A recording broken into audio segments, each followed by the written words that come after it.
दोस्तों, अगर भारत पहलगाम अटैक का बदला लेता है और पाकिस्तान पर हमला कर देता है तो हम भारत के नॉर्थ ईस्ट के 7 राज्य पर हमला करके उसे अपने कब्जे में ले लेंगे। ये बात कही गई है बांग्लादेश की तरफ से।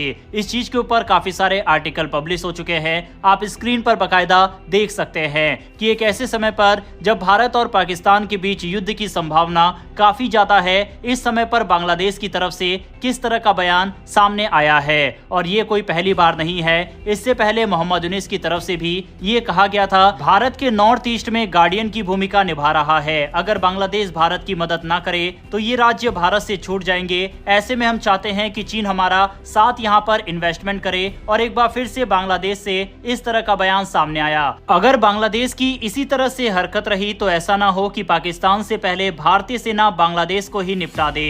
दरअसल बांग्लादेश की अंतरिम सरकार के एक बड़े अधिकारी ने भारत को लेकर ऐसा बयान दे दिया है जिसने सभी को चौंका दिया। इस बयान में कहा गया कि अगर भारत ने पहलगाम आतंकी हमले के जवाब में पाकिस्तान पर हमला किया तो बांग्लादेश को भारत के 7 उत्तर पूर्वी राज्यों पर कब्जा कर लेना चाहिए। जी हां, आपने सही सुना। ये बयान दिया है major general retired ALM Fazlur Rahman ने, जो इस समय बांग्लादेश की एक जांच कमेटी के चेयरमैन है। उन्होंने ये बात अपने फेसबुक पोस्ट में बंगाली भाषा में लिखी और साथ ही ये भी कहा कि चीन के साथ एक साझा मिलिट्री सिस्टम पर बात शुरू करनी चाहिए। उनके इस पोस्ट को लाइक किया गया है उसी कमेटी के एक और सदस्य शहनवाज खान चंदन ने, जो पहले इस्लामी छात्र संगठन इस्लामी छात्र शिविर से जुड़े हुए हैं। रिपोर्ट के मुताबिक चंदन वही व्यक्ति हैं जिन पर बांग्लादेश के अंतरिम प्रधानमंत्री मोहम्मद यूनिस को पूरा भरोसा है। अब सवाल उठता है कि ये सब क्यों हो रहा है। दरअसल भारत और पाकिस्तान के बीच पहलगाम आतंकी हमले के बाद तनाव काफी बढ़ गया है। भारत ने कई सख्त कदम उठाए हैं, जैसे कि सिंधु जल संधि को सस्पेंड करना, अटारी बॉर्डर पोस्ट को बंद करना और पाकिस्तान के साथ अपने राजनयिक संबंध घटाना।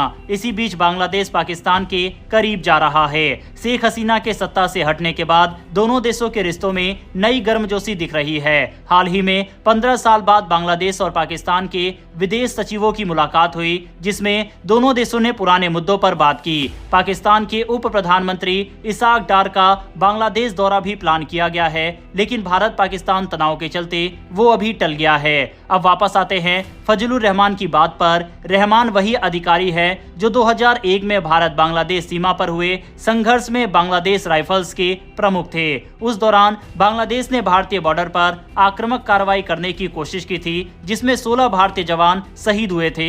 यानी कि बांग्लादेश इस तरह की कोशिश पहले कर चुका है। वह अटैक उसने मेघालय और असम इलाके में किया था। उस दौरान बांग्लादेश ने BSF के साथ फ्लैग मीटिंग का वादा किया था और इस फ्लैग मीटिंग में धोखे से हमला कर दिया था। ये घटना 2001 की है। फजलुर रहमान उस दौरान अधिकारी भी थे। अब वो 2009 में हुए बांग्लादेश राइफल्स विद्रोह की जांच कर रहे हैं और दावा कर रहे हैं कि उस घटना के पीछे विदेशी साजिश थी। संकेत भारत की तरफ है। इन बयानों के कारण भारत और बांग्लादेश के रिश्तों में और तनाव बढ़ सकता है, खासकर तब जब मोहम्मद यूनिस खुद चीन के अधिकारियों से कह चुके हैं कि बांग्लादेश ही साउथ एशिया का असली गेटवे है, भारत नहीं। यूनिस ने कहा है कि भारत के पूर्वी राज्य, जिन्हें 7 सिस्टर्स कहा जाता है, समुद्र से कटे हुए हैं और बांग्लादेश ही इस क्षेत्र को समुद्र तक पहुंच दे सकता है। उन्होंने यहां तक कहा कि बांग्लादेश चीन की इकोनॉमी का हिस्सा बन सकता है, चीजें बनाना, बेचना और पूरी दुनिया में सप्लाई करना। दरअसल इस समय बांग्लादेश भी भारत के ऊपर काफी ज्यादा बौखलाया हुआ है। उसने कई तरह से भारत के ऊपर आरोप लगाया है, जैसे कि भारत ने कई सालों से जितनी भी बांग्लादेश के साथ डील की वह सब भारत के हित में रही। साथ ही भारत ने शेख हसीना को पनाह दिया हुआ है। वहीं जो हालिया घटना है बांग्लादेश के अंदर हो रही है, उन सब का फायदा भी भारत को मिल रहा है। बांग्लादेश की अर्थव्यवस्था इस समय काफी ज्यादा खराब हो चुकी है और वहां पर जो सबसे बड़ी इंडस्ट्री है, टेक्सटाइल इंडस्ट्री, उसका मार्केट भी धीरे धीरे भारत की तरफ शिफ्ट हो रहा है। ये भी एक कारण है कि बांग्लादेश इस समय भारत से काफी ज्यादा गुस्से में है। इतना ही नहीं, बांग्लादेश ने अपनी सेना को भी पिछले कुछ समय में मजबूत करने की कोशिश की है। हमने आपको तकरीबन 2 महीने पहले बताया था कि बांग्लादेश ने भारी संख्या में गोला बारूद पाकिस्तान से मंगवाए हैं। साथ ही पाकिस्तान के ISI चीफ का दौरा भी बांग्लादेश में हुआ था। साथ ही जो स्थिति इस समय मोहम्मद यूनिस की पाकिस्तान के अंदर है, वह ऐसे में भारत के साथ विवाद शुरू करके बांग्लादेश के अंदर सिंपैथी गेन कर सकते हैं। जो काम यानी आसिम मुनीर कर रहे हैं, वही काम मोहम्मद यूनिस भी कर सकते हैं। हाल ही में जो भारत ने डोजियर तैयार किया था उसमें भी इस बात का जिक्र किया गया था कि पाकिस्तान की तरफ से बांग्लादेश के अंदर आतंकियों को ट्रेनिंग दी जा रही है।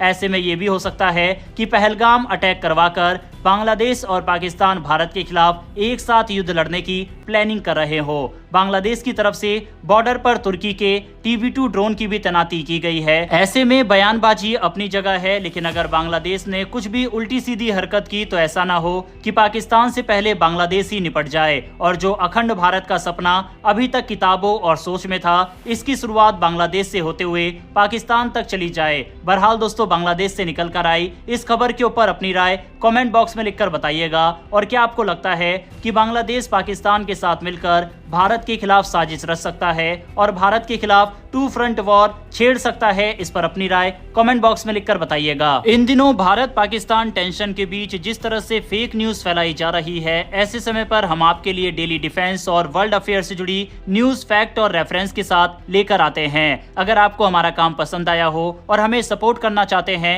तो नीचे दिए गए सब्सक्राइब बटन को प्रेस कर बेल आइकन को दबा लें। ये बिल्कुल फ्री है और ऐसा करने से आप तक हमारी वीडियो सबसे पहले पहुंच सकेगी। फिर मिलेंगे ऐसी एक नई वीडियो के साथ। धन्यवाद। जय हिंद।